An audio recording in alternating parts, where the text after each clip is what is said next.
ikaze kandi nizera ko umeze neza aho waba uherereye hose mu gukurikira Top Up TV umunsi ku munsi. Ni video igiye hanze mu masaha make ashize igaragaza Shaddy ari kumwe n'umusore witwa Yewe. Uyu musore witwa Yewe n'umuproducer wa audio, akora indirimbo, akora amajwi y'indirimbo, akaba yagaragaye ari kumwe na Shaddy kuri balcon ya appartement nimba atari hotel. Ikaba ari video ikomeje guca ibintu rero.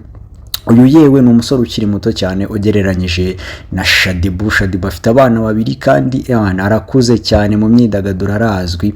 Bikaba ari ibintu rero byatangaje abantu bati se noneho Shaddy kuri utu twana duto niho ageze. Akaba ari video rero ikomeje kuvugisha benshi bibaza bati aba babiri ese koko bari mu rukundo. Uyu Yewe yakoze indirimbo zigiye zitandukanye, yakoze amahiti agiye atandukanye. Uyu Shaddy nawe arazwi cyane mu myidagaduro y'u Rwanda. Akaba ari video rero ikomeje guhererekanwa ndetse no kuvugwaho menshi. Ama comments ari kuri ino video ni menshi cyane. Kora subscribe rero kugira ngo ujye ukomeza ubana nanjye umunsi ku wundi.